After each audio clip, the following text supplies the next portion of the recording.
ঠিক আছে, চলো আমরা শুরু করতে পারি, আমরা শুরু করে ফেলতে পারি ইনশাআল্লাহ। আজকে ক্লাসটা অনেক বেশি ইন্টারেস্টিং হবে, অনেক সহজে আমরা শিখবো। সো প্রথম কথা হচ্ছে শ্বসন জিনিসটা কি। শ্বসন জিনিসটা হচ্ছে আমাদের বডিতে যে কোনো প্রকার রাসায়নিক যে ক্রিয়াকলাপগুলো ঘটে, এগুলো মূলত ঘটে হচ্ছে আমাদের শরীরে বিভিন্ন শক্তি প্রয়োজন। এই শক্তিগুলো পাওয়ার জন্য আমাদের এই জিনিসগুলো হচ্ছে প্রয়োজন হয়। কি প্রয়োজন হয়? আমাদের এটিপি প্রয়োজন হয়। এটিপি কে আমাদের বডিতে কাজে লাগাইতে হয়, সেই শক্তি দিয়ে আমরা কাজ করতে পারি। সো আমরা খাবার খাই, সেটা আলটিমেটলি আমাদের এটিপি হিসাবে বডির বিভিন্ন শক্তি হিসাবে কাজে লাগে। উদ্ভিদের ক্ষেত্রেও তেমনটাই। উদ্ভিদের জন্য স্পেসিফিক কোনো হচ্ছে, ধরো আমাদের তো শ্বাস নেওয়ার জন্য ফুসফুস রয়েছে, আমাদের হার্ট পাম্প করার জন্য যেমন হচ্ছে হার্ট রয়েছে বা হৃৎপিণ্ড রয়েছে। উদ্ভিদের আবার এরকম নেই। সো উদ্ভিদের ক্ষেত্রে যদি শক্তি উৎপন্ন করতে হয়, তাহলে তার পরিস্থিতিটা দুই ভাবে হইতে পারে। একটা হইতে পারে, যদি পরিবেশে বাতাস থাকে তখন সে বাতাসকে ইউজ করতে পারে। আরেকটা হইতে পারে, যদি পরিবেশে বাতাস না থাকে তখনও যদি সে নিজের কাজ কারবার গুলো চালাই নিতে পারে এবং সেখান থেকে সে এটিপি বানাইতে পারে। এটিপি বলতে আমরা কি বুঝছি? আমরা বায়োলজিক্যাল কয়েনকে বুঝছি। সেটাকে যদি আমরা চালাই নিতে পারি তাহলে হচ্ছে সেই জিনিসটাকে আমরা কাজে লাগাইতে পারবো। এখন প্রশ্ন হচ্ছে, এই যে শ্বসন, এটা কোথায় ঘটে? এটা প্রথম যে প্রশ্নটা সেটা হচ্ছে, শ্বসনটা আমার ঘটেটা কি হচ্ছে মেসোসোমে। এখন প্রশ্ন হইতে পারে যে ভাইয়া মেসোসোম জিনিসটা কি? তোমাদের মধ্যে কেউ জানো যে মেসোসোম জিনিসটা কি? What is mesosome? তোমাদের ভিতরে কেউ জানো কিনা মেসোসোম জিনিসটা কি? এইটুক বলে নেই, এই যে মেসোসোমের কথা বলেছি, মেসোসোমটা কিন্তু বেসিক্যালি হচ্ছে ব্যাকটেরিয়াতে ঘটে। ব্যাকটেরিয়া বা হচ্ছে নিম্ন শ্রেণী যেই হচ্ছে আমার জীবগুলো রয়েছে, এই ব্যাকটেরিয়াতে আমি মেসোসোম পাই। আমাদের যে হচ্ছে ব্যাকটেরিয়ার আবরণ রয়েছে, এই আবরণটা যদি ভেতরের দিকে ঢুকে কোনো একটা স্ট্রাকচার ফর্ম করে, এবং এর ভেতরেই হচ্ছে আমার শ্বসনের যেই অঙ্গগুলো সেগুলো অবস্থান করে। তো ব্যাকটেরিয়ার ভেতরে আমরা মেসোসোমটা পাই। মেসোসোম এমন না যে উন্নত শ্রেণীর প্রাণীতে আমরা মেসোসোম পাই। আমরা মেসোসোমটা পাই হচ্ছে নিম্ন শ্রেণীর জীবের মধ্যে, যেমন ব্যাকটেরিয়া। তার মানে মেসোসোম আমরা কোথায় পাই? মেসোসোম আমরা ব্যাকটেরিয়াতে পাই। তো মেসোসোমের কাজ কি? মেসোসোমের ভেতরে হচ্ছে ব্যাকটেরিয়া শ্বসনের কাজ করে। সো উচ্চ শ্রেণীর যেই জীবগুলো রয়েছে, জীব বলতে আমি উদ্ভিদ প্রাণী দুটাকেই বুঝাচ্ছি। যেহেতু আমরা এখন উদ্ভিদ শারীরতত্ত্ব নিয়ে পড়ছি, সো উদ্ভিদের ভেতরে এই যে শ্বসনের প্রক্রিয়াটা, এইটা বেসিক্যালি দুইটা জায়গায় ঘটে। কয়টা জায়গায়? দুইটা জায়গায় ঘটে। একটা তোমার হচ্ছে সাইটোপ্লাজমে, আরেকটা ঘটে হচ্ছে আমার মাইটোকন্ড্রিয়াতে। সো দেখতেই পাচ্ছ, একটা হচ্ছে আমার সাইটোপ্লাজমে ঘটবে, আরেকটা ঘটবে হচ্ছে আমার মাইটোকন্ড্রিয়াতে। সো এই দুইটা জায়গায় আমার মূলত শ্বসনটা হয়ে থাকে। ওকে। এই যে শ্বসনটা হচ্ছে, এটা কিন্তু হচ্ছে ইন্টারনাল সেলুলার তোমার রেসপিরেশন বলে, বা কোষের ভেতরে যদি কোনো শ্বসন হয় তখন সেটাকে আমরা বলি হচ্ছে সেলুলার রেসপিরেশন। মানে কোষের ভেতরে আমার শ্বসনটা হচ্ছে। ওকে। সো এটা হচ্ছে ইম্পর্টেন্ট ফ্যাক্ট, যে কোষের ভেতরে যদি কোনো শ্বসন হয় তখন আমরা তাকে বলছি সেলুলার রেসপিরেশন। তার মানে শ্বসন কোথায় থাকে এইটা সম্বন্ধে একটা ক্লিয়ার আইডিয়া পেয়ে গেলাম। উচ্চ শ্রেণীর জীবের ক্ষেত্রে শ্বসনটা হয় সাইটোপ্লাজম এবং মাইটোকন্ড্রিয়াতে। আর নিম্ন শ্রেণীর তোমার জীবের ক্ষেত্রে লাইক ব্যাকটেরিয়া, আমার শ্বসনটা হয় আমার মেসোসোমে। আমি ট্রাই করব এই ক্লাসটা যারা মনোযোগ দিয়ে করবে তারা একদম প্রথম থেকেই হচ্ছে যদি শেষ পর্যন্ত মনোযোগ দিয়ে দেখে, তার পড়াটা অনেকটাই তার কভার হয়ে যাবে, মাথায় মুখস্থ হয়ে যাবে। এবং সামনে কিন্তু হচ্ছে আমরা গ্লাইকোলাইসিসের মজার মজার ধাপগুলো দেখবো, সেগুলো মনে রাখার জন্য আমরা গল্প তোমার অবতারণা করব, গল্প দেখে মনে রাখতে পারি। সো এবার আসো, আমাদের শ্বসনের প্রকারভেদ কত? আমরা সবাই জানি শ্বসনের প্রকারভেদকে আমরা দুই ভাগে ভাগ করতে পারি। একটা হচ্ছে যদি আমি অক্সিজেন ইউজ করি দেন সবাত শ্বসন, যদি অক্সিজেন আমি ইউজ না করি তখন সেটা হয়ে যাবে আমার অবাত শ্বসন। তো সবাত এন্ড অবাত এই দুইটা ভাগে আমি ভাগ করতে পারি। এখন এই সবাত শ্বসন হওয়ার জন্য আমার কয়েকটা প্রক্রিয়ার মধ্য দিয়ে যেতে হয়, বা কয়েকটা চক্রের মধ্য দিয়ে আমাকে কিন্তু এই আলটিমেট এটিপিটা প্রোডাকশন করতে হয়, এটিপি বানাইতে হয়। প্রথম যেটা, সেটা হচ্ছে গ্লাইকোলাইসিস। দ্বিতীয়টা তোমার হচ্ছে অ্যাসিটাইল কোয়ে তৈরি করা। তার মানে সবাত শ্বসনে কি কি হচ্ছে? সবাত শ্বসনের মধ্যে গ্লাইকোলাইসিস প্রক্রিয়াটা হবে, যার মাধ্যমে আমরা কি করব? যার মাধ্যমে আমরা গ্লুকোজ থেকে পাইরুভিক অ্যাসিড উৎপন্ন করব বা পাইরুভেট উৎপন্ন করব। একটু পরে হচ্ছে আমরা সেই জিনিসটা দেখবো যে আমরা কিভাবে পাইরুভেট উৎপন্ন করতে পারি। এরপরে আমরা কি করতে পারি? আমরা ইলেকট্রন ট্রান্সপোর্ট সিস্টেমটা দিয়ে হচ্ছে আমরা আলটিমেট এটিপিটা উৎপন্ন করতে পারি। তার মানে অলরেডি আমরা দেখলাম যে সবাত শ্বসন আমরা কি কি কাজে লাগাচ্ছি।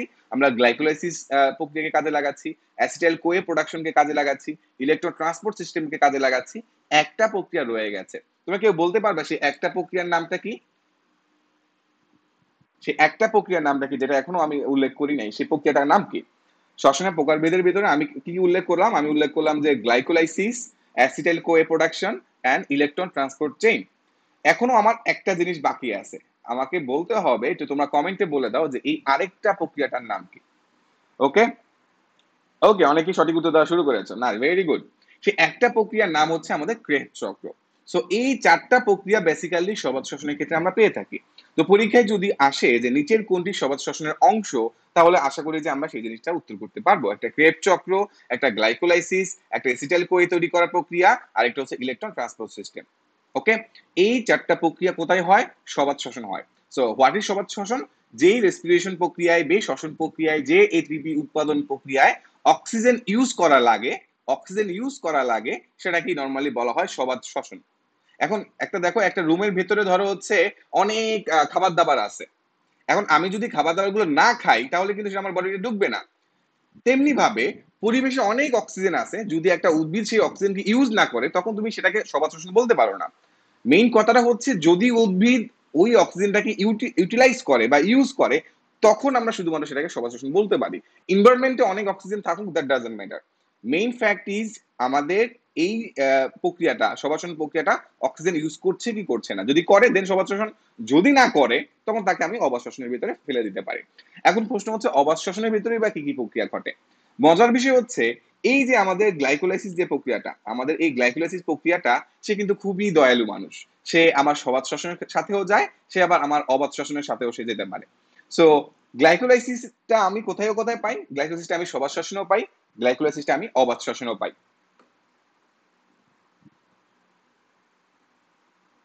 ওকে, তার মানে গ্লাইকোলাইসিসটা আমি কোথায় পাচ্ছি? গ্লাইকোলাইসিসটা আমি সবাত শ্বসনে পাচ্ছি, গ্লাইকোলাইসিসটা আমি অবাত শ্বসনে পাচ্ছি। আর কি পাচ্ছি অবাত শ্বসনে?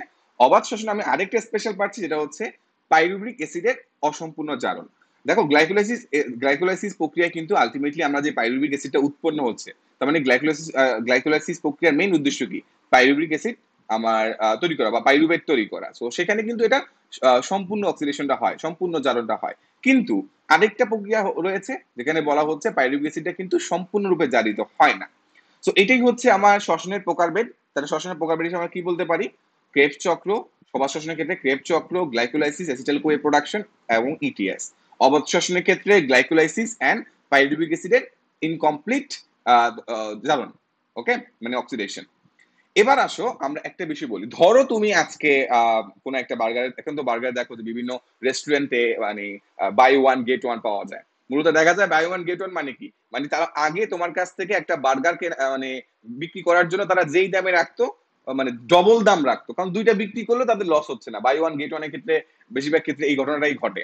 তুমি মজা করে একটা বার্গার খেলা, তখন বার্গার খাওয়ার পরে সেটা যখন তোমার বডিতে যাবে, তুমি চাবাইয়া হজম করলা, হজম করার ফলে হচ্ছে সেটা তোমার বডি শোষণ করে নিবে, শোষণ করার পরে সে আলটিমেটলি হজম প্রক্রিয়ার মাধ্যমে সে গ্লুকোজটা প্রোডাকশন করবে। তো আমরা কি পাচ্ছি? আমরা এখানে পাচ্ছি গ্লুকোজটা। সো আমরা হজম করার পরে আলটিমেট যে উপকরণটা পাচ্ছি সেটা হচ্ছে গ্লুকোজ। এটা হচ্ছে অ্যাবজর্পশন ঘটনাটা ঘটছে। এই যে তুমি যে অ্যারো চিহ্নটা দেখছো, এই জায়গায় জিনিসটা হচ্ছে আমার বডিতে সেটা অ্যাবজর্ব করছে। ওকে, আমার বডিতে সেটা আমার শোষণ করছে। ওকে, আমার বডিটা এটা শোষণ করছে। এবার গ্লুকোজটাকে হচ্ছে আমার, যদি আমি পরবর্তী ধাপে আরো সিম্পলার ফর্মে, আরো ছোট অংশে ভাগ করতে চাই, তখন আমার আরেকটা প্রক্রিয়ার সহায়তা নিতে হবে। তার মানে গ্লুকোজকে আমি আরো ভাঙবো, গ্লুকোজকে ভেঙে আমি পাইরুভিক অ্যাসিড বানাবো। এই যে গ্লুকোজকে ভেঙে আমি পাইরুভিক অ্যাসিড বানাচ্ছি, এই প্রক্রিয়া বা এই ধাপটার নামই হচ্ছে গ্লাইকোলাইসিস। তার মানে বুঝতেই পারছো গ্লাইকোলাইসিসটা ঠিক কিন্তু আমার ওই শোষণের পরবর্তী ধাপটাই বলা যায়, গ্লাইকোলাইসিস।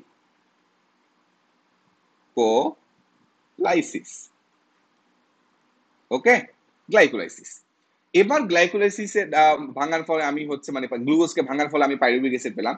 আবার এই পাইরুভিক অ্যাসিডটাই হচ্ছে যদি আমি আরেকটা চক্রের ভিতরে ঢুকাইয়া দেই, তখন সে কিছু এটিপি উৎপন্ন করবে, আবার কিছু হচ্ছে NADH2 উৎপন্ন করবে। সেই চক্রটার নাম কি? এই যে চক্রটা পাইরুভিক অ্যাসিড থেকে এটিপি এবং NADH2 উৎপন্ন করছে, এই যে চক্রের মাধ্যমে, সেটাকে আমি বলছি ক্রেবস সাইকেল, ক্রেবস চক্র। এই ক্রেবস চক্রে আলটিমেট প্রোডাকশন হিসেবে কিন্তু আমরা কার্বন ডাইঅক্সাইডও পাই। তো মূলত কি পাচ্ছি? এটিপি আর NADH2। এখন এটিপি সরাসরি আমরা বডিতে ইউজ করতে পারি। ধরো তোমার কাছে হচ্ছে কি আছে, ধরো তোমার কাছে 500 টাকা রয়েছে, 500 টাকার একটা নোট রয়েছে। এই 500 টাকার নোট দিয়ে তুমি যখন খুশি তখন যে কোনো কিছু কিনতে পারো। আবার তোমার কাছে ধরো 10,000 টাকার একটা চেক রয়েছে। ওই চেকটা কিন্তু দোকানে দিলে কিন্তু দোকানদার তোমাকে মালপাতি বিক্রি করবে না তোমার কাছে। তোমাকে কোথায় যেতে হবে? তোমাকে যে কোনো একটা ব্যাংকে যেতে হবে, যেখানে তুমি ওই চেকটা ভাঙাইতে পারবা। ঠিক তেমনি একটা ঘটনা ঘটে তোমার হচ্ছে NADH2 এর ক্ষেত্রে। ধরে নাও এই NADH2 এটা হচ্ছে একটা চেক, যেটা সরাসরি ইউজ করা যায় না, চেকের মতো। হ্যাঁ, এটার জন্য তোমাকে একটা প্রক্রিয়ার মধ্য দিয়ে যেতে হয়, লাইক একটা ব্যাংকে যেতে হবে। ব্যাংক তোমাকে এই চেকটা ভাঙিয়ে তোমাকে টাকা দিবে, মানে এটিপি দিবে। তার মানে এই যে NADH2 সরাসরি আমি ইউজ করতে পারছি না, এটাকে আমার একটা প্রক্রিয়ার মধ্যে ঢুকাইতে হবে। যেই প্রক্রিয়ার মাধ্যমে আমি NADH2 কে আমি এটিপি তে কনভার্ট করতে পারি, সেই প্রক্রিয়াটার একটা সুন্দর নাম আছে, যেটাকে বলা হয় ইলেকট্রন ট্রান্সপোর্ট সিস্টেম, ইটিএস, বা যেটাকে রেসপিরেটরি চেইনও কিন্তু বলে। ইটিএস কে কিন্তু আরেকটা নামে ডাকে, রেসপিরেটরি চেইন বলে। সো এই রেসপিরেটরি চেইনের মাধ্যমে আলটিমেটলি আমরা এটিপি পাচ্ছি। সো দেখতেই পাচ্ছ আমরা একটা ফ্লো চার্ট দিয়েই পুরো জিনিসটা শিখে ফেললাম, যে আমাদের একটা বার্গার খাচ্ছ, সেটা শোষণ বডিতে হচ্ছে, সেটা আলটিমেটলি গ্লুকোজে কনভার্ট হচ্ছে, গ্লুকোজটা আবার ভেঙে গ্লাইকোলাইসিস প্রক্রিয়ায় পাইরুভিক অ্যাসিড উৎপন্ন করছে, সেটা আবার ভেঙে কার্বন ডাইঅক্সাইড এটিপি NADH2 উৎপন্ন করছে ক্রেবস চক্রের মাধ্যমে। সেখানে যে আমি NADH2 পাচ্ছি, সেটা সরাসরি আমার কাজে লাগতেছে না, সেটাকে আমার আবার কনভার্ট করতে হবে এটিপিতে। আমরা উদাহরণ দিয়েছি টাকা দিয়ে উদাহরণ, ডাইরেক্ট তুমি 500 টাকা নিয়ে যে কোনো কিছু কিনতে পারবা, কিন্তু চেককে তোমার ভাঙাইতে হবে বা একটা প্রক্রিয়ার মধ্য দিয়ে আবার তোমাকে টাকায় কনভার্ট করতে হবে। তুমি ব্যাংকে চেক দিলা, ব্যাংক তোমাকে টাকা দিবে। এভাবে কিন্তু আলটিমেটলি আমরা আমাদের যে গোল, আমাদের যে শরীরে শক্তি পাওয়ার জন্য আমাদের যে জিনিসটা এটিপি, অ্যাডিনোসিন ট্রাইফসফেট, এটা আমরা পাচ্ছি। যখন আমরা এটিপি পেয়ে যাই তখন আমাদের কি হয়, আমরা তখন অনেক শক্তি পাই। অনেকে গিটার বাজায়, অনেক শক্তির জন্য গিটার বাজাচ্ছে, মনে অনেক আনন্দ। সো আলটিমেট যে আমাদের গোলটা, যে এটিপি প্রোডাকশনটা, এটা কিন্তু আমরা পেয়ে গেছি, তাই না? আমরা কিন্তু এটিপি প্রোডাকশনের জন্য যা যা লাগে আমরা পুরো প্রক্রিয়াটা আমরা দেখে ফেললাম, যে কিভাবে কিভাবে আমাদের এটিপিটা উৎপন্ন হচ্ছে। তো এই যে পুরো একটা ফ্লো ঘটতেছে, এই ফ্লোর ভেতরে কিন্তু হচ্ছে কিছু কিছু শক্তি তোমার অপচয় হবে। স্বাভাবিক বিষয়, তুমি ব্যাংকে যদি টাকা রাখো, ব্যাংক তোমার কাছে কিছু চার্জ কেটে নেবে না? রাখবে কিন্তু। তেমনি ভাবে এই যে ফ্লোটা হচ্ছে, এখানেও কিন্তু এই পুরো প্রক্রিয়াটা চালানোর জন্য আমার কিছু এটিপি মানে খরণ হচ্ছে বা খরিত হচ্ছে, ইউজড হচ্ছে। সব দিয়েই যে তুমি গান গাওয়ার জন্য শক্তি পাচ্ছ এমনটা না, কিছু তোমার পুরো প্রক্রিয়ার জন্য ইউজ হচ্ছে। সো এটাই হচ্ছে আমাদের গ্লাইকোলাইসিস ক্রেবস চক্র, ইটিএস এর বা ইলেকট্রন ট্রান্সপোর্ট সিস্টেমের মেইন ফ্লোটা। এবার আমরা বেসিক্যালি এক এক করে ঢুকবো। সো আশা করব এখন পর্যন্ত তোমরা মূল যে কোর থিমটা গ্লাইকোলাইসিস, এটা খুব সহজে বুঝতে পেরেছো। এবার আমরা গ্লাইকোলাইসিসের মূল ধাপগুলো মনে রাখার জন্য এক এক করে প্রত্যেকটা এনজাইমের নাম, প্রত্যেকটা ধাপের নাম আমরা এক এক করে শিখবো। সো আমি একটু তোমাদের কমেন্ট পড়ছি। রাইহান মাফি, পিডিএফ দিলে অনেক ভালো হতো। পিডিএফটা, হ্যাঁ পিডিএফ দেওয়া হয়, সেটা আমাদের কোর্সের স্টুডেন্টদের দেওয়া হয়, কোর্সের স্টুডেন্টের পিডিএফ দেওয়া হয়, এবং হচ্ছে এই পুরো চ্যাপ্টারের উপরে 100টা এমসিকিউ, স্পেশাল এমসিকিউ, সেটা আমাদের বায়োলজি কোর্সের স্টুডেন্টকে দেওয়া হয়েছে। ওকে, নাইস। সো আশা করব তোমাদের এখন আমরা যে গ্লাইকোলাইসিসের মেইন ডেপথে যাব, সেই ডেপথের জিনিসগুলো তোমার কাছে ভালো লাগবে। সো প্রথম জিনিসটা কি, আমরা গ্লুকোজটাকে ভাঙবো। আর এই জন্য কিন্তু গ্লাইকোলাইসিস হয়েছে। তার মানে কি, গ্লাইকোজ শব্দটার মানে হচ্ছে, গ্লাইকোজ যদি আমি ভাঙি, সেই গ্লাইকোজ শব্দটার মানে হচ্ছে সুগার। তার মানে কি, আমি সুগার পাচ্ছি। আর এবার লাইসিস, এই সুগারকে আমি ভাঙবো, সুগারকে ভেঙে আমি আলটিমেটলি কি পাবো, দেখো আমি গ্লুকোজটাকে ভাঙার ফলে আমি আলটিমেটলি পাচ্ছি পাইরুবিক অ্যাসিড। এখন দেখো মজার বিষয় হচ্ছে, আমি যে এখানে গ্লুকোজটা পাচ্ছি এটা কিন্তু 6 কার্বনের, আবার এখানে যে পাইরুবিক অ্যাসিড পাচ্ছি বা পাইরুবেট পাচ্ছি, এটা কিন্তু 3 কার্বনের। তাহলে তুমি আমাকে বলো, তাহলে আমি কয়টা পাইরুবিক অ্যাসিড উৎপন্ন করছি একটা গ্লুকোজকে ভেঙে? ডেফিনেটলি আমি 2টা পাইরুবিক অ্যাসিড উৎপন্ন করছি। ক্লিয়ার? তার মানে আমরা গ্লুকোজকে ভাঙার যে প্রক্রিয়া, সেটাকে বলছি গ্লাইকোলাইসিস। কেন গ্লাইকো? কারণ সেটাকে গ্লুকোজকে ভাঙছি। কেন লাইসিস? কারণ এখানে ভাঙা হচ্ছে। এখানে কয়টা পাইরুভিক অ্যাসিড উৎপন্ন হচ্ছে? 2টা উৎপন্ন হচ্ছে। কেন 2টা উৎপন্ন হচ্ছে? কারণ এখানে পাইরুভিক অ্যাসিডের কার্বন সংখ্যা 3টা। That's why.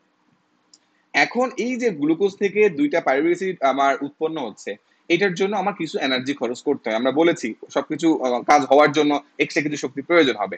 এই যে শক্তিটা প্রয়োজন হয়, এই এখানে প্রায় আমার 2টা আমার তোমার এটিপি লাগে। আর এই 2টা এটিপি কিন্তু আমার উৎপন্ন হচ্ছে না, এই 2টা এটিপি কিন্তু আমার খরচ হচ্ছে, মানে আমাকে স্পেন্ড করতে হচ্ছে, আমি খরচ করতেছি। কেন খরচ করছি? এই গ্লুকোজ থেকে এই পাইরুভিক অ্যাসিড উৎপন্ন হওয়ার প্রক্রিয়ায় এই যে ধাপগুলো রয়েছে, এখানে প্রায় 9টা বিক্রিয়া ঘটে। কয়টা বিক্রিয়া ঘটে আমি এখানে লিখে দিচ্ছি, এখানে প্রায় 9টা বিক্রিয়া ঘটে। এই 9টা বিক্রিয়ায় ওভারঅল তোমার 2টা এটিপি তোমার খরচ হয়ে যায়। এখন কি শুধু খরচে হয়, কোনো লাভ হয় না? হ্যাঁ, লাভ হয়। তো লাভ কি হয়, এখানে 4টা এটিপি উৎপন্ন হয়। 2টা এটিপি আমি খরচ করলাম, মানে অনেকটা ইনভেস্ট করার মতো। তুমি ধরো হচ্ছে 2000 টাকা ইনভেস্ট করলা, তুমি 4000 টাকা পাইলা, এবং সরাসরি 4000 টাকা পাইলা, এবং 4000 টাকা পাইলা আর কি পাইলা, আরেকটা চেক পাইলা। তুমি 4000 টাকা নগদ পাইলা, 2000 টাকা ইনভেস্ট করার পরে তুমি এই 4000 টাকা তুমি নগদ পাইলে, তবে এই 4000 টাকা দিয়ে তুমি যখন যা খুশি তাই কিনতে পারবা। আবার তুমি ধরো হচ্ছে 6000 টাকার চেক পাইলা, ওইটা তো তুমি হচ্ছে ডাইরেক্ট ইউজ করতে পারবে না, ওইটাকে তোমার কোথায় নিতে হবে, ওই যে ব্যাংক নামক ইলেকট্রন ট্রান্সপোর্ট সিস্টেম, সেখানে নিতে হবে ওইটাকে ভাঙানোর জন্য। সো একটা পাচ্ছি আমি, 4টা এটিপি পাচ্ছি, আরেকটা হচ্ছে আমার 2টা NADH2। মজার বিষয় হচ্ছে এই যে NADH2 কথা বলছি, NADH2 এরা প্রত্যেকেই 3টা করে এটিপি বানাইতে পারে। কয়টা? 3টা করে এটিপি বানাইতে পারে। তাহলে আমার এই প্রক্রিয়ায় কয়টা আমার হচ্ছে, আমার NADH2 উৎপন্ন হচ্ছে 2টা। প্রতিটা যদি 3টা করে এটিপি বানায় তাহলে টোটাল কয়টা এটিপি বানাচ্ছে? রাইট, 6টা এটিপি বানাইতে পারবে। কারণ এই প্রতিটাই বানাইতে পারে 3টা করে এটিপি। তাহলে যেহেতু 2টা আছে তাহলে টোটাল এটিপি বানাইতে পারে হচ্ছে 6টা। তার মানে আমি এখানে কি পাচ্ছি, প্রথমে 4টা এটিপি, আমার 2টা এটিপি আমি খরচ করেছি, তারপর আমি কি পেলাম, 4টা এটিপি প্রোডাকশনে পেয়েছি। এই যে 4টা এটিপি পেলাম, এখানে আমার কি বলে এই এটিপিটাকে 4টা টোটাল এটিপি পাচ্ছি। আবার আমি 2টা এনএডি পাচ্ছি, 2টা এনএবি থেকে এই পুরো প্রক্রিয়াটাকে ব্যাংকে নিয়ে আমার এটাকে ভাঙাইতে হবে। আমি ইলেকট্রন ট্রান্সফার সিস্টেমে নিলাম, সেখানে আমি ভাঙাইলাম। এখানে যখন আমি ভাঙাইলাম, তো ভাঙানোর পর আমি কি পেলাম, 2 গুণ 3। এখন এখানে প্রশ্ন হলো ভাই আপনি এখানে 2 দিয়েছেন কেন? কারণ এখানে NADH2 উৎপন্ন হয়েছে 2টা। আপনি এখানে 3 দিয়েছেন কেন? কারণ এখানে প্রতিটা NADH2 3টা করে এটিপি উৎপন্ন করতে পারে। দ্যাটস ওয়াই আমি এখানে 3 দিয়েছি। দ্যাটস ওয়াই আমি এখানে কত দিয়েছি? 3 দিয়েছি। তো টোটাল আমার কয়টা উৎপন্ন হইলো এটিপি? 6টা। এখন আমি যদি সবগুলাকে একসাথে যোগ করি তাহলে আমার কয়টা এটিপি হবে? 10টা এটিপি হবে। এখন 10টা এটিপি আমি এখানে পেলাম, আমার মনে আমার পেছন দিকে চলে গেছে। সো আমি টোটালি 4 যোগ 6 আমার 10টা এটিপি আমি পাচ্ছি। 10টা এটিপি পেলে এটা আমি কিন্তু উৎপন্ন হচ্ছে, কিন্তু এটুকু মনে রাখতে হবে আমার কিন্তু 2টা খরচ হয়েছিল, তাহলে সেটা অবশ্যই মাইনাস করে দিতে হবে। আমি 2টা এটিপি মাইনাস করে দিচ্ছি। তাহলে আলটিমেটলি এই গ্লুকোজ থেকে এই পাইরুভেট অ্যাসিড উৎপন্ন হওয়ার জন্য টোটাল উৎপন্ন হচ্ছে 10টা, আগে 2টা খরচ হয়ে গেছে, তাই সেটাকে বাদ দিয়ে দিব। তাহলে লাস্টে নেট এটিপি কয়টা উৎপন্ন হচ্ছে বলো? 8টা, মানে 8 এটিপি। তাহলে সরাসরি যদি প্রশ্ন আসে যে গ্লাইকোলাইসিসে টোটাল কয়টা এটিপি উৎপন্ন হয়, তাহলে উত্তর হবে 8টা। কয়টা খরচ হয়েছিল? 2টা খরচ হয়েছিল। টোটাল কয়টা এটিপি উৎপন্ন হয়েছিল? প্রথমে 4টে এটিপি উৎপন্ন হয়েছিল, এরপরে হচ্ছে ডাইরেক্ট এটিপি উৎপন্ন হয় না, NADH2 উৎপন্ন হয়েছিল, যেটাকে আমি আবার ইলেকট্রন ট্রান্সপোর্ট সিস্টেমের মধ্যে ঢুকাইছি, সেখান থেকে আমি আবার এটিপিটা আলটিমেটলি পেয়েছি। সো এই ব্যাপারটা সবাই বুঝতে পেরেছো কিনা, এই যে ফ্লো চার্টটা দেখালাম এইটা সবাই বুঝতে পেরেছো কিনা এটা একটু বলো তো, দেখি তোমরা সবাই এটা সবাই বুঝতে পেরেছো কিনা।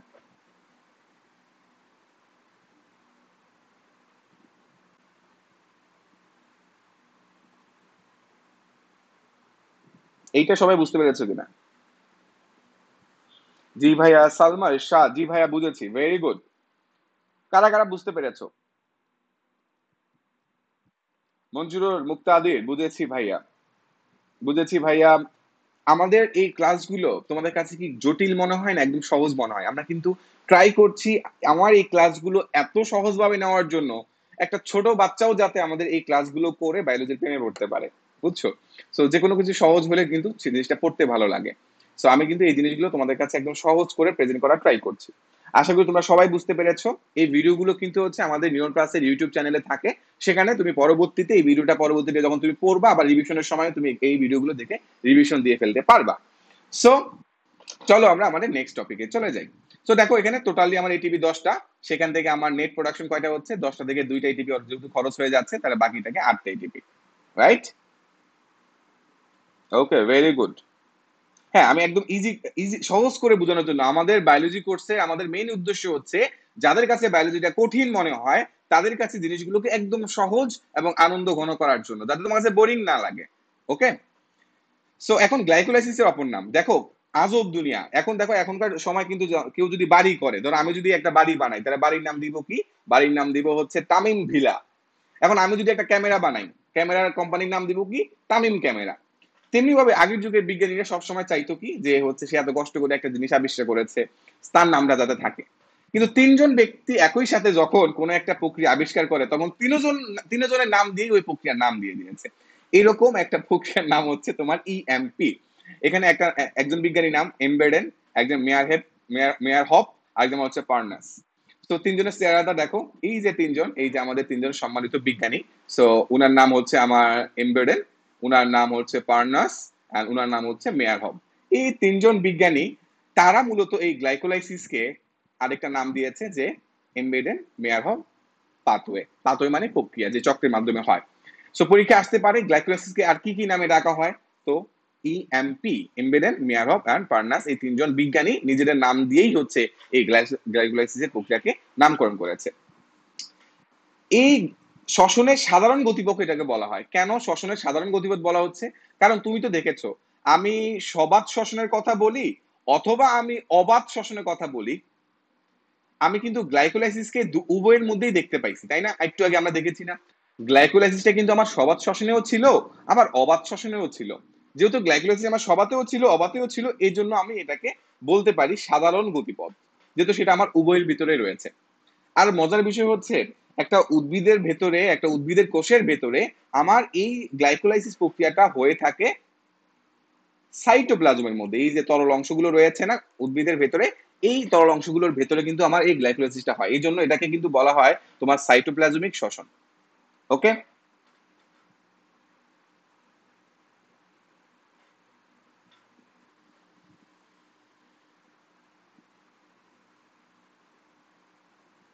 তোমরা কি আমাকে স্পষ্ট শুনতে আর দেখতে পাচ্ছ? একটু কাইন্ডলি জানাও।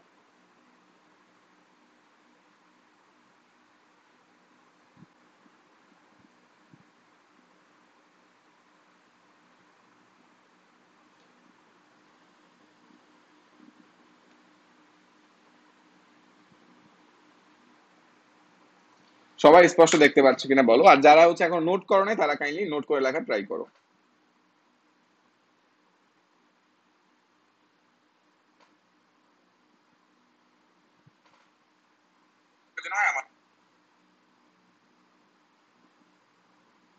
ওকে, জি ভাইয়া, ক্লিয়ার সবকিছু? Very good. সো আমরা তিনজন বিজ্ঞানী দিয়ে আমাদের কিন্তু হচ্ছে এমবেডেড মেয়ার হবের পুরো প্রক্রিয়াটা আমরা শিখে ফেললাম। ঠিক আছে, চলো আমরা এবার নেক্সট আমাদের প্রক্রিয়াতে যাই। সেটা হচ্ছে গ্লাইকোলাইসিসের বর্ণনা। খুব সহজে কয়েকটা বিষয় দেখবো গ্লাইকোলাইসিস সম্বন্ধে, একদম ক্লিয়ারলি দেখবো, দূরবীন দিয়ে দেখতেছি। দেখো, নাম্বার ওয়ান, গ্লাইকোলাইসিস প্রক্রিয়া কয়টা বিক্রিয়া হয়?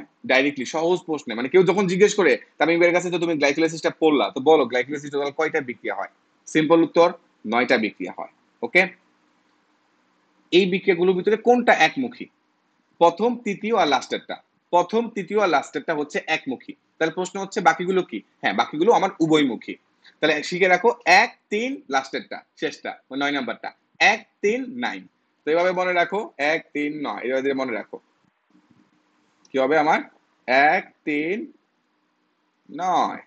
ঠিক আছে, এইগুলো হচ্ছে আমার একমুখী। তাহলে বাকিগুলো কি হবে? বাকিগুলো হচ্ছে আমার উভয়মুখী।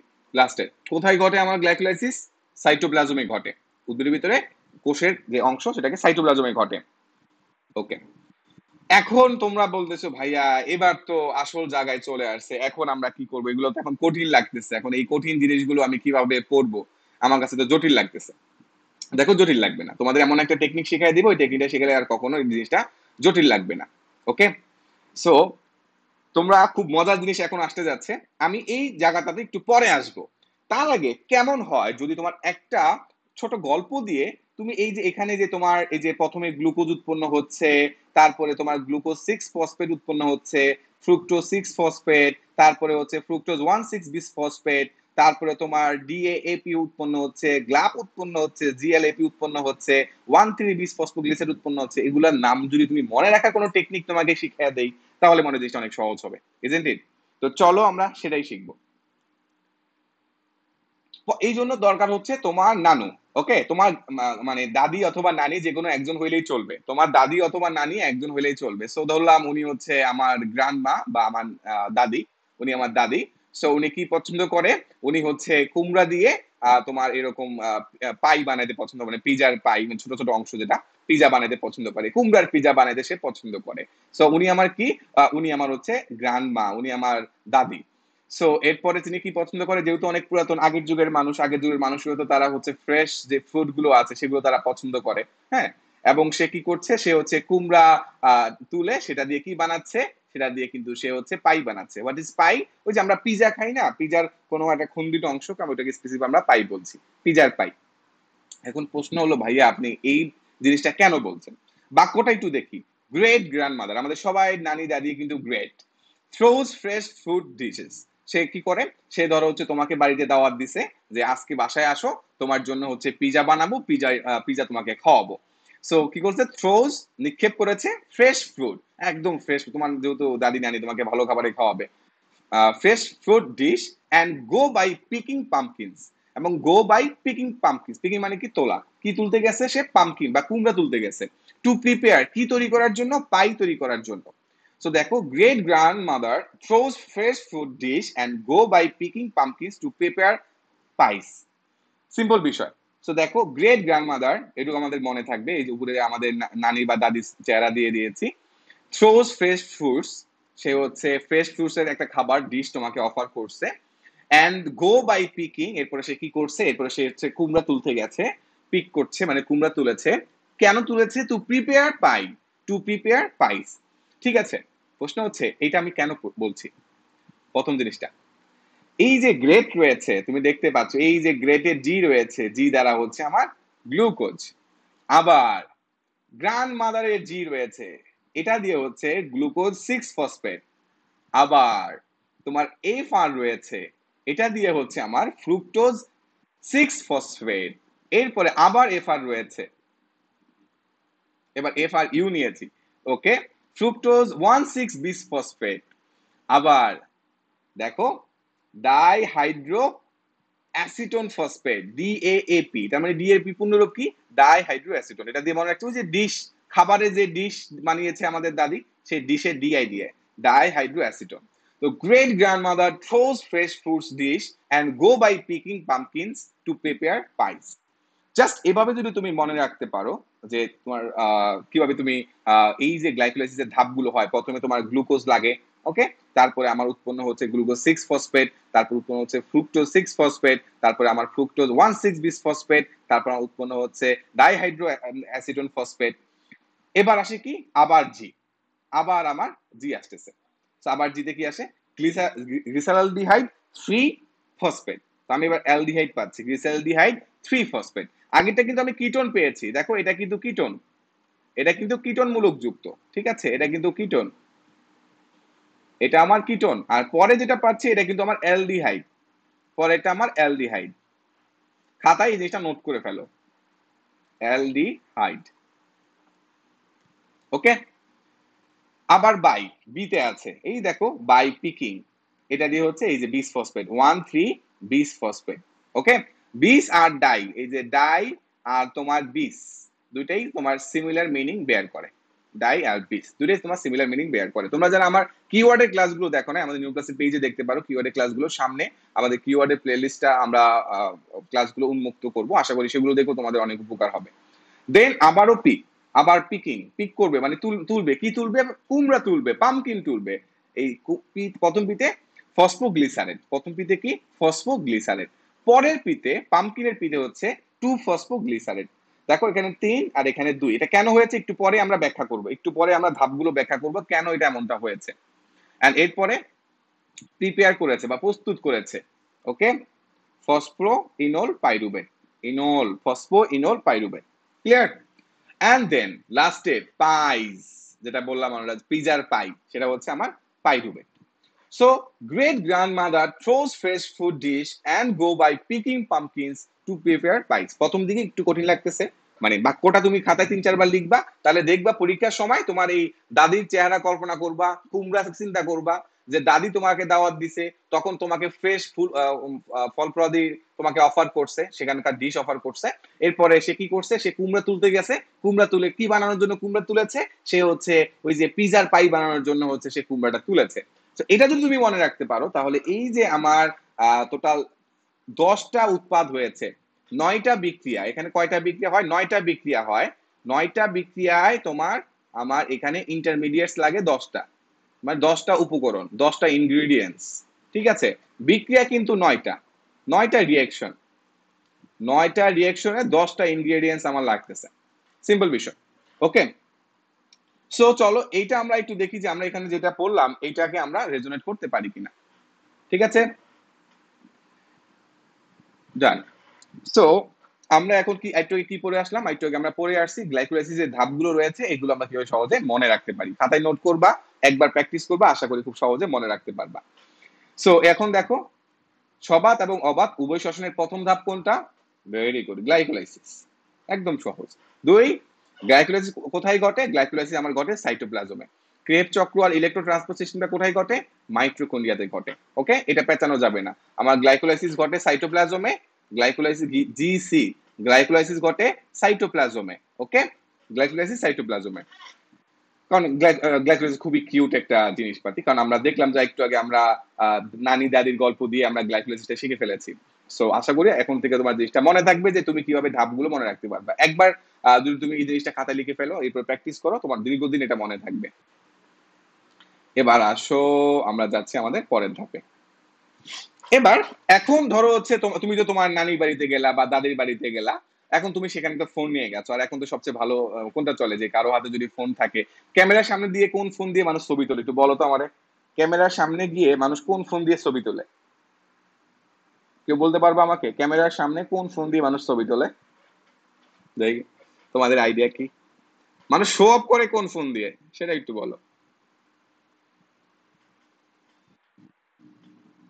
এর তো পারার কথা যে মানুষ শো অফ করে কোন ফোন দিয়ে।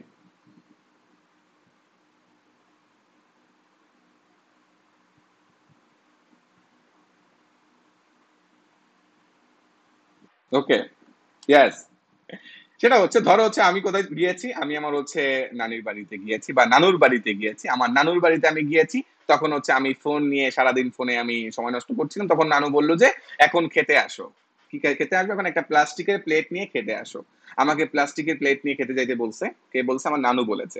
So he put the phone, এখানে হিটা কে? হিটা হচ্ছে আমি। So he put the phone and try to get plastic plate. কারণ আমাকে যেহেতু হচ্ছে একটা পাই খাইতে দিবে, তো আমার প্লাস্টিক প্লেট নিতে হবে। কেন? টু ইট পাই, ওই যে আমি যে পাইটা খাবারের কথা বলেছি সেটা খাওয়ার জন্য আমার একটা প্লাস্টিকের প্লেট নিতে হবে। তো প্রথমে আমি কি করেছি? প্রথমে আমি মোবাইলটা রেখেছি। He put the phone and try to get plastic plate to eat pie. এবং প্লাস্টিক প্লেট নিয়ে আমি কি খেতে যাচ্ছি? ইট পাই। নাও এটা দিয়ে আমরা গ্লাইকোলাইসিসের যে আমার এনজাইম গুলো লাগে, আমি এখন তোমাকে যেটা পড়াবো সেটা হচ্ছে এনজাইম। গ্লাইকোলাইসিসের যে ধাপগুলো রয়েছে, এনজাইম, আমার সেই এনজাইম গুলোর নাম আমি এখন পড়ছি। প্রথমে প্রথমে যে জিনিসটা লাগে সেটা হচ্ছে হি দ্বারা হেক্সোকাইনেজ। তাহলে প্রথমে আমার কি লাগছে? প্রথমে আমার হেক্সোকাইনেজ লাগছে। হি, হি দিয়ে হেক্সোকাইনেজ। এবার পি, পি দিয়ে লাগছে ফসফো গ্লুকোজ আইসোমারেজ। ফসফো glucose isomerase. এরপরে আরেকটা আরেকটা পি, এবার হচ্ছে ফোন। পুটের পি দ্বারা হচ্ছে, ধরো এটা হচ্ছে পুটের পি দ্বারা হচ্ছে ফসফো গ্লুকো আইসোমারেজ। এবার ফোনের পি দ্বারা হচ্ছে ফসফো ফ্রুক্টোকাইনেজ। এন্ড এ দ্বারা হচ্ছে অ্যালডোলেজ। এবার ট্রাইড দ্বারা হচ্ছে ট্রায়োজ ফসফেট আইসোমারেজ। তারপর আবার তোমার যেহেতু গেট প্লাস্টিক প্লেট নিতে বলছে, সো গ্লিসারলডিহাইড 3 ফসফেট ডিহাইড্রোজিনেজ, এটা জি দ্বারা। এন্ড পি দ্বারা কি হচ্ছে? ফসফোগ্লিসারেড কাইনেজ। এন্ড প্লেট দ্বারা আবারও ফসফোগ্লিসারো মিউটেজ। সো আমরা এখানে দেখতেই পাচ্ছি আমরা কিন্তু ধাপে ধাপে প্রত্যেকটা জিনিস শিখে ফেলতে পারতেছি। এন্ড এরপরে টি, ই রয়েছে আমার, ই দ্বারা হচ্ছে ইনোলেজ। এন্ড লাস্টে হচ্ছে পি দ্বারা হচ্ছে আমার পাই। এই যে পাই রয়েছে, এই পাই দ্বারা হচ্ছে আমার পাইরুবেট কাইনেস। তুমি এখানে দেখো তোমাদের বইতে কিন্তু পাইরুবিক অ্যাসিড বলা হয়েছে। সো পাইরুবিক অ্যাসিড আর পাইরুবেট দুইটাই চলবে, কোনোটাই কোনো সমস্যা নাই। তুমি পাইরুবিক অ্যাসিডও বলতে পারো, পাইরুবেটও বলতে পারো। সো ইট দ্বারা হচ্ছে ইনোলেজ, আর পাইয়ের দ্বারা পাই দ্বারা হচ্ছে তোমার পাইরুবেট কাইনেস। তার মানে এগুলো হচ্ছে আমার এনজাইম, এগুলো সব হচ্ছে আমার এনজাইম, এগুলো সব আমার এনজাইম। এই এনজাইম গুলো কোথায় লাগে? এই এনজাইম গুলো আমার এই গ্লাইকোলাইসিসে লাগে। ওকে, এই এনজাইম গুলো আমার গ্লাইকোলাইসিসে লাগে। এবার আমরা গ্লাইকোলাইসিসের ধাপগুলোকে একটু অ্যানালিটিক ভাবে পড়বো। আমরা যদি দুটো টেকনিক শিখে ফেললাম যে আমরা কিভাবে মনে রাখতে পারি, জাস্ট উপরের বাক্যটা তুমি মনে রাখবা, তাতে কিন্তু তুমি দীর্ঘ সময় এই জিনিসটা মনে রাখতে পারবা। He put the phone and tried to get plastic plate to eat pie. এটুকু মনে রাখবা, পরীক্ষার সময় একটু একটু করে মনে করে ফেলতে পারবা। কোনটা পরে কি হবে? অবশ্যই প্র্যাকটিস করতে হবে। চলো এবার আমরা মেইন বেসিক মেকানিজমটা বলবো, যেটা বললে তোমার বেসিকটা ক্লিয়ার হবে। এখন আমরা তো টেকনিক শিখলাম, শুধু টেকনিক শিখলেও হবে না, বেসিকটাও আমাদের ক্লিয়ার করতে হবে। আমরা এবার বেসিকটা ক্লিয়ার করব। গুড, এখন আমরা বেসিকটা ক্লিয়ার করব। মনোযোগ দিয়ে দেখো, এখানে বেসিকটা ক্লিয়ার করব। প্রথমে আমার মেইন যে উপকরণটা সেটা হচ্ছে আমার গ্লুকোজ, আর লাস্টের উপকরণটা কি? আমার পাইরুবেট। এই যে গ্লুকোজ যেটা, এটা আমার কয় কার্বনের? এটা হচ্ছে আমার 6 কার্বনের। 6 কার্বনের যেহেতু আমার গ্লুকোজটা হয়েছে, এই 6 কার্বনের গ্লুকোজটা, এই গ্লুকোজটার সাথে দেখো এখানে একটা এটিপি রয়েছে, তাই না? এই এটিপি থেকে এডিপি উৎপন্ন হয়েছে। তাহলে প্রশ্ন হলো আরেকটা ফসফেট গেল কোথায়? কারণ আমরা তো জানি যে তোমার এডিপি সাথে একটা ফসফেট যুক্ত হয়ে তারপরে এটিপি হয়। তারপরে কি হয়? তারপরে এটিপি হয়। আবার এখানে কি হয়েছে? এখানে এটিপি থেকে এডিপি হয়েছে। তাহলে একটা ফসফেট কোথাও গিয়েছে। কোথায় গিয়েছে? সে গিয়ে এই গ্লুকোজের সাথে যুক্ত হয়েছে। কয় নাম্বার গ্লুকোজের সাথে যুক্ত হয়েছে? 6 নাম্বার গ্লুকোজের সাথে যেহেতু যুক্ত হয়েছে, এর জন্য এটাকে আমি বলছি গ্লুকোজ 6 ফসফেট। তো এই যে এটিপি থেকে এডিপি উৎপন্ন হচ্ছে, এই উৎপন্ন হওয়ার প্রক্রিয়াতে একটা এনার্জি প্রয়োজন হয় বা কাইনেট প্রয়োজন হয়। তুমি কাইনেট বলতে পারো, এনার্জিও বলতে পারো। সো একটা জিনিস মনে রাখবা, যেখানে তুমি দেখবা এই এটিপি থেকে এডিপি হচ্ছে অথবা এডিপি থেকে এটিপি হচ্ছে, মানে এনার্জির এক্সচেঞ্জ হচ্ছে, ধরে নিবা সেখানে যেই এনজাইমটা রয়েছে সেটা অবশ্যই শক্তি সম্পন্ন এনজাইম। আর শক্তির ইংরেজি নাম কি বললাম? কাইনেজ। তো তুমি এই কাইনেজ শব্দটা কোথায় পাবা? যেখানেই তুমি এই এডিপি পাবা। দেখো এখানে এটিপি আর এডিপি আছে, কাইনেজ। আবার এখানে দেখো এটিপি এডিপি আছে, এখানেও কাইনেজ। আবার এখানে দেখো এডিপি আর এটিপি আছে, এখানেও কাইনেজ। আবার লাস্টে দেখো এডিপি আর এটিপি আছে, এখানেও কাইনেজ। তাহলে আমরা একটা সিদ্ধান্তে আসতে পারলাম, যদি আমি কোথাও এডিপি আর এডিপি পাই, তখন সেই জিনিসটাকে আমি বলতে পারি তাদের এনজাইমের লাস্টে কাইনেজ থাকবে। কারণ কাইনেজ শব্দটা আসছে কাইনেটিক থেকে। কাইনেটিক মানে হচ্ছে গতিশক্তি বা শক্তি। তার মানে যেহেতু এটিপি আমার শক্তির আধার হিসেবে কাজ করছে, তো আমি এটুকু মনে রাখবো, যেখানে আমি হচ্ছে কাইনেজ এনজাইমটা আমি মনে করতে পারবো, তখন আমি সেখানে এডিপি আর এটিপি এক্সচেঞ্জটা দেখাই দিতে পারবো। ওকে, এবার তো গেল আমার প্রথম ধাপটা। দ্বিতীয় ধাপে দেখো, গ্লুকোজ যেই তোমার যৌগটা, এই গ্লুকোজ যৌগটা কিন্তু অ্যালডিহাইড টাইপের, আর ফ্রুক্টোজ যেটা সেটা কিন্তু আমার কিটোন টাইপের। গ্লুকোজও 6 কার্বন বিশিষ্ট, তোমার ফ্রুক্টোজও কিন্তু 6 কার্বন বিশিষ্ট, কিন্তু একে অপরের আইসোমার। গ্লুকোজ আর ফ্রুক্টোজ একে অপরের আইসোমার। যেহেতু আইসোমার, তাহলে কি এনজাইম ইউজ করতে হবে? Definitely isomerase. যেহেতু একে অপরের আইসোমার, তাহলে আমি যে এনজাইমটা ইউজ করব সেটা হচ্ছে আমার আইসোমারেজ এনজাইম। এই আইসোমারেজ এনজাইমটা কার উপরে কাজ করছে? আমার এই ফসফেটের উপরে কাজ করছে। আইসোমারেজ এনজাইমটা যেহেতু ফসফেটের উপরে কাজ করছে, এই জন্য প্রথমে আমি কি লিখছি? ফসফো। যেহেতু ফসফেটের উপরে কাজ করেছে, তারপর আমি কি লিখেছি? গ্লুকোজ। এরপর আমার এই যে গ্লুকোজটা রয়েছে। সো টোটালি গ্লুকোজ 6 ফসফেট থেকে ফ্রুক্টোজ 6 ফসফেট হওয়ার জন্য আমার যে এনজাইমটা লাগে সেটাকে বলে ফসফো গ্লুকোজ আইসোমারেজ। ক্লিয়ার? কেন আইসোমারেজ হয়েছে? কারণ গ্লুকোজ আর ফ্রুক্টোজ একে অপরের আইসোমার।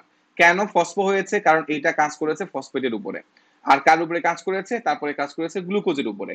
এর জন্য এনজাইমটার নাম কি হয়েছে? ফসফো গ্লুকোজ আইসোমারেজ। এবার আসো, আবারও দেখো এটিপি আর এডিপির এক্সচেঞ্জ। এটিপি থেকে একটা এই ফসফেটকে সরায়া দিয়ে সে এডিপি তে কনভার্ট হচ্ছে। এটিপি একটা ফসফেটকে এদিকে দান করে দিছে। যেহেতু আমার এই ফ্রুক্টোজ 6 ফসফেটের সাথে যদি একটা ফসফেট যুক্ত হয়, সেটা তো 1 নম্বর কার্বনে যুক্ত হবে, কারণ 6 নম্বর কার্বন অলরেডি একটা ফসফেট দ্বারা বুকড। তাহলে এখানে আমার ফসফেট কয়টা হইলো? ফসফেট আমার 2টা হইছে। যেহেতু এখানে 2টা ফসফেট হইছে, সেজন্য আমি এখানে 20 লিখেছি, কারণ আমি অলরেডি বলেছি 2 থাকলে ডাইও দিতে পারো, 2 থাকলে তুমি 20ও দিতে পারো, 20। ওকে, যেহেতু এখানে 1 নম্বর আর 6 নম্বর কার্বনের ফসফেট রয়েছে, এই জন্য আমি এখানে কি দিয়েছি? আমি 20 দিয়েছি। কি যুক্ত হয়েছে? ফসফেট যুক্ত হয়েছে। এখন একটা মজার বিষয় হচ্ছে, এই যে ফ্রুক্টোজ 1,6-20 ফসফেট, এই পুরো প্রক্রিয়াটার উপরে তোমার কাজ করে হচ্ছে অ্যালডোলেজ। ওকে, যে এনজাইমটা কাজ করে সেটাকে অ্যালডোলেজ বলে। এখন এই যে অ্যালডোলেজ, তুমি পাশের চিত্রে দেখো, এই অ্যালডোলেজটা যখন কাজ করে তখন সেটা কিন্তু স্প্লিটেড হয়ে যায়। এটা কিন্তু 6 কার্বন বিশিষ্ট, কিন্তু পরবর্তীতে ডাই হাইড্রক্সি অ্যাসিটোন ফসফেট এবং পরবর্তী যৌগটা ওরা কিন্তু 3 কার্বন যুক্ত। কয় কার্বন যুক্ত যৌগ? তারা 3 কার্বন যুক্ত। তার মানে এটা আর এটা 3 কার্বন যুক্ত। কিন্তু তার আগেরটা কয় কার্বন ছিল? তার আগেরটা আমার 6 কার্বন ছিল। এখন একটা মজার বিষয় দেখো, এই যে একটা যৌগ, একটা যৌগ, এই দুইটা যৌগ পরবর্তী ধাপগুলোর ক্ষেত্রে তোমার একটা গুরুত্বপূর্ণ ভূমিকা পালন করবে। কি গুরুত্বপূর্ণ ভূমিকা পালন করবে? এই তোমার একটা ধাপ নিচের দিকে এভাবে আসবে, আরেকটা তোমার যাচ্ছে তোমার এটার জন্য। আগে আমি যেগুলো আমি সিঙ্গেল হিসাবে পেয়েছি, একটা করে এটিপি পেয়েছি, পরবর্তী ধাপে গুলোতে দেখো সব জায়গায় এটিপি। দেখো এখানে দেখো টু এডিপি থেকে টু এটিপি, আবার টু এডিপি থেকে টু এটিপি, এখানে দেখো সব দুইটা করে। তার মানে এই যে ফেজটা যেখানে আমার অ্যালডোলেজ এনজাইমটা কাজ করেছে, তার পরবর্তী ধাপগুলা আমার কিন্তু হচ্ছে দুইটা করে আমার এটিপি আর এডিপি লাগে। কিন্তু তার আগে দেখো, তার আগে সবগুলো আমার একটা করে এটিপি আর এডিপি লাগছে। ব্যাপারটা খেয়াল করেছো? সো এই যে ধাপটা রয়েছে, অ্যালডোলেজ এনজাইম যে দুইটা ভাগে স্প্লিট হয়ে গেছে, ভাগ হয়ে গেছে, যেখানে ফ্রুক্টোজ 1,6 বিস ফসফেটটা আমার 6 কার্বন যুক্ত ছিল, সেখানে ডাইহাইড্রোক্সি অ্যাসিটোন ফসফেট এটা কিন্তু আমার 3 কার্বন বিশিষ্ট।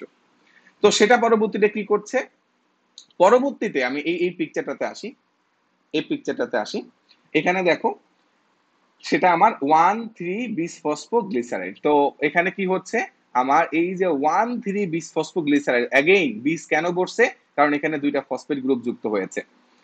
আর আমার মনে হয় এখানে এই জিনিসগুলো একটু আমরা যদি মুছে দিতে পারতাম।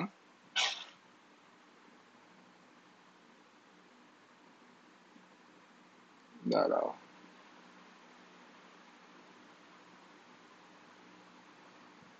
ওকে, আমি এগুলো একটু মুছে দিই, তাহলে জিনিসটা একদম ক্লিয়ার লাগবে। সো আশা করি তোমরা এই পর্যন্ত যতটুকু বুঝালাম, এর ভিতরে তোমাদের কারো কোনো প্রশ্ন আছে কিনা তোমরা কমেন্টে জানাতে পারো। এই পর্যন্ত কারো কোনো প্রশ্ন আছে কিনা তোমরা কমেন্টে জানাতে পারো। এত পর্যন্ত যতটুকু বুঝালাম, এই পর্যন্ত তোমাদের সবার আইডিয়াটা ক্লিয়ার হয়েছে কিনা একটু কমেন্টে জানো। এত পর্যন্ত যতটুকু বুঝালাম ততটুকু তোমাদের ক্লিয়ার হয়েছে কিনা, কেন বিস বলা হয়েছে, কেন আইসোমারেজ বলা হচ্ছে, কেন কাইনেজ বলা হচ্ছে, কেন 1,2 হচ্ছে, কেন 1,6 হচ্ছে, এই ব্যাপারগুলো তোমাদের কাছে ক্লিয়ার হয়েছে কিনা একটু আমাকে বলো। তুমি সহজে বুঝতে পারছো কিনা সেটা একটু বলো।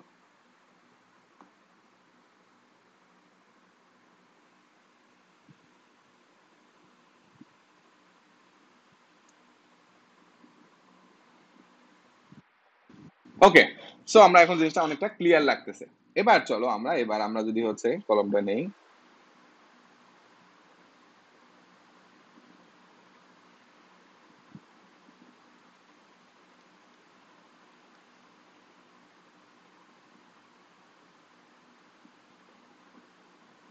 ডান। তার মানে আমি এই পর্যন্ত আসলাম। সো আমার এই ধাপে 1,3-বিসফসফোগ্লিসাইড এটা উৎপন্ন হচ্ছে। যেহেতু আমার এখানে অ্যাগেইন তোমার এডিপি আর এটিপি কাজ করছে, তো আমি বলতে পারি এখানে আমার এটা কাইনেজ এনজাইমটা লাগবে। সো এখানে আমার কি রয়েছে, গ্লিসারেট রয়েছে। সো গ্লিসারেটটা কি, ফসফোগ্লিসারেট কাইনেজ। এবার আবার, সো এখান থেকে তোমার পরবর্তী ধাপটা দেখো, 3-ফসফোগ্লিসারেট মিউটেজ। এখন প্রশ্ন হচ্ছে ভাইয়া এখানে মিউটেজ কেন হয়েছে। দেখো এখানে কিন্তু তোমার 3 নাম্বার পজিশনে কিন্তু হচ্ছে আমার ফসফেট গ্রুপটা ছিল, কিন্তু পরবর্তীতে 2 নাম্বার কার্বনে সেটা চলে আসছে। এখানে শুধুমাত্র সে অবস্থানটা পরিবর্তন করেছে। এই রকম অবস্থান পরিবর্তন করার ঘটনাকে বলা হয় মিউটেশন। তার মানে কেমিক্যাল স্ট্রাকচারটা সেম রেখে শুধুমাত্র তোমার ফসফেট গ্রুপটার অবস্থান পরিবর্তন করেছে। 3 নাম্বার সেটা পজিশনে ছিল, সেটা 2 নাম্বার পজিশনে চলে আসছে। এই যে মিউটেশনটা, এই মিউটেশনটা হওয়ার জন্য যে এনজাইম প্রয়োজন হয়, ডেফিনেটলি সেই এনজাইমটাকে আমি বলতেছি মিউটেজ। যেহেতু সেটা ফসফোগ্লিসারাইডের উপরে কাজ করছে, সেহেতু আমি বলছি ফসফোগ্লিসারাইড মিউটেজ। কেন মিউটেজ বলছি সেটা কারণ আশা করি এতদিন তোমরা না জানলেও এখন জেনে গেছো, যে আমার 3 নাম্বার পজিশন থেকে সেটা সরে 2 নাম্বার পজিশনে চলে আসছে। এই যে পজিশনটা চেঞ্জ করেছে, এই পজিশন চেঞ্জ করাটাকে আমরা বলছি কি, মিউটেশন। আর এই মিউটেশন হওয়ার জন্য যে এনজাইমটা প্রয়োজন সেটাকে আমরা বলছি মিউটেজ এনজাইম। এবার এই যে মিউটেজ এনজাইমটা রয়েছে, এই যে ফসফোগ্লিসারেট, এই ধাপটার ক্ষেত্রে দেখো এখানে আমি বলছি ইনোলেজ। এখানে ইনোলেজ আমরা কেন ইউজ করছি, দেখো ইনোলেজ শব্দটাকে যদি আমি ভাঙি, এখানে একটা হচ্ছে ইন, আরেকটা হচ্ছে ওল। ইন আমরা কখন বলি, যখন কার্বনের ভিতরে দ্বিবন্ধন থাকে, ইন বলি, তাই না? আর ওল বলি কখন, যখন সেটাকে আমার অ্যালকোহল মূলক থাকে। সো ইনোলেজ আমার কেন কাজ করছে, দেখো ফসফোইনোল পাইরুভেট যখন আমরা গঠন করছি, তখন এখানে আমার কি মূলক আমি পাচ্ছি, আমি অ্যালকোহল মূলক পাচ্ছি। এবং ফসফেট গ্রুপটা যুক্ত হওয়ার জন্য আমি আরেকটা দ্বিবন্ধন পাচ্ছি, যেহেতু দ্বিবন্ধন পাচ্ছি, দ্যাটস ওয়াই আমি সেখানে বলছি এটা হচ্ছে ইনোল। আর এই ইনোল থেকেই আমার যেহেতু এনজাইম, এই জন্য লেজ হয়েছে, ইনোলেজ। এন্ড লাস্টের ধাপ, লাস্টের ধাপে অ্যাগেইন আমার এডিপি থেকে এটিপি প্রোডাকশন হচ্ছে। সেখান থেকে আমি বলতেছি পাইরুভেট কাইনেজ। তোমাদের বইতে হয়তো বা পাইরুভিক অ্যাসিড কাইনেজ বলা হয়েছে, হোয়াট এভার, একই জিনিস হবে, পাইরুভেট কাইনেজ। ঠিক আছে? সো কাইনেজ কেন হয়েছে? কারণ এখানে আমার ফসফেট যুক্ত হয়েছে বা ফসফেটকে আমি ছেড়ে দিয়েছি। এই যে ফসফেটের এক্সচেঞ্জ বা এনার্জির এক্সচেঞ্জ, দ্যাটস ওয়াই এখানে কাইনেজটা হয়েছে। সো আমি প্রত্যেকটা ধাপে নাম কেন হয়েছে, প্রত্যেকটা ধাপে কি ঘটেছে, সেই ব্যাপারগুলো তোমাদেরকে ক্লিয়ার করলাম। এবার তুমি যখন টেক্সট বইতে যাবা, তখন যদি তুমি পিকচারটা দেখো, তখন তোমার কাছে প্রত্যেকটা জিনিস একটা মিনিং বেয়ার করবে।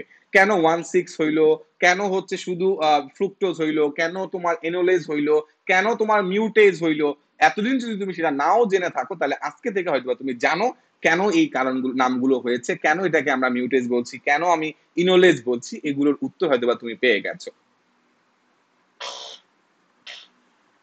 এই ব্যাপারগুলো ক্লিয়ার কিনা?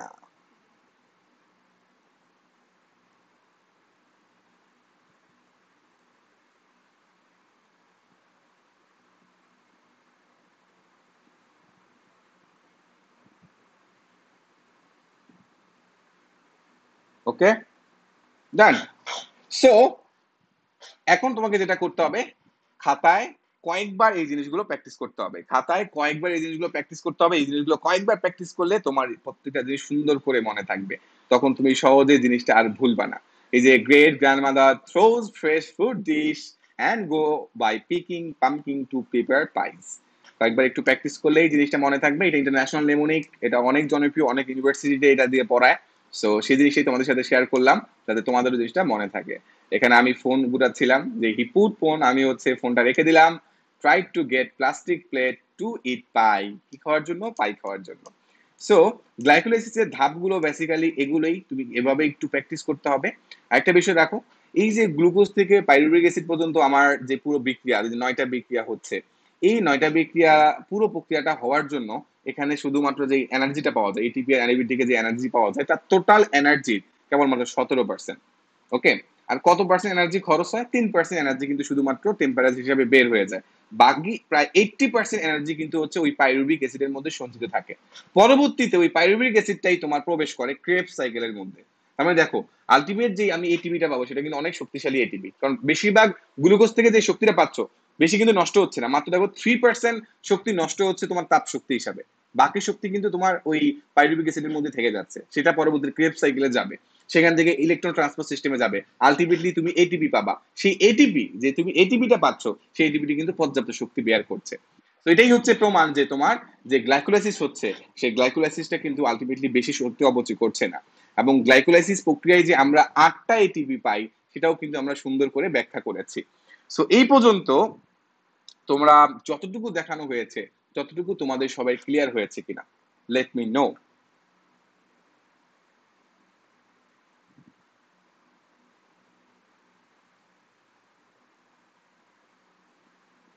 ওকে, আই থিঙ্ক এই জিনিসগুলো তোমাদের খুব সুন্দরভাবে প্রত্যেক জিনিস বোঝা হয়ে গেছে। তোমরা যারা বায়োলজি কোর্সের স্টুডেন্ট হয়েছো, তোমাদেরকে পিডিএফটা দিয়ে দেওয়া হবে, তোমরা পিডিএফটা দেখে দেখে আবার প্র্যাকটিস করতে পারবে। এবং তোমাদেরকে অনেকগুলো, প্রায় 100টা এমসিকিউ আজকে তোমাদের জন্য দিয়ে দেওয়া হয়েছে, তোমাদের ওয়েবসাইটে দেওয়া আছে। এবং তোমাদের জন্য স্পেশাল প্র্যাকটিস জন্য সৃজনশীল প্রশ্ন দিয়ে দেওয়া হয়েছে, সেটা দেখে তুমি প্র্যাকটিস করে করে কোন টাইপের সৃজনশীল এই অধ্যায় থেকে আসতে পারে, সেটাও তুমি প্র্যাকটিস করে ফেলতে পারবা। সো যারা কোর্সের স্টুডেন্ট আছো, তোমরা এক্সট্রা ম্যাটেরিয়ালস, এক্সট্রা কম্পোনেন্ট গুলো সুন্দরভাবে পেয়ে যাবা। আর যারা তোমরা আমাদের ক্লাসগুলো করছো, আশা করি এই ক্লাসগুলো তোমাদের অনেক বেশি পরিমাণ উপকার করছে। তো দেখা হবে আগামীকাল রাত 9টায় উদ্ভিদ সাহিল দত্তের নেক্সট চক্র, that means Krebs cycle and electro transport system নিয়ে। আশা করব আজকের মতো আমরা যেমন প্রত্যেকটা জিনিস সুন্দর করে এক এক করে ধাপে ধাপে এক্সপ্লেন করতে পেরেছি, আগামীকালকেও জিনিসগুলো ধাপে ধাপে এক্সপ্লেন করতে পারবো, যাতে তোমার কাছে জিনিসগুলো একদম বেসিক সহ ক্লিয়ার থাকে। ওকে, সো সবাই ভালো থাকবা, সুস্থ থাকবা, আমার জন্য দোয়া করবা। আসসালামু আলাইকুম।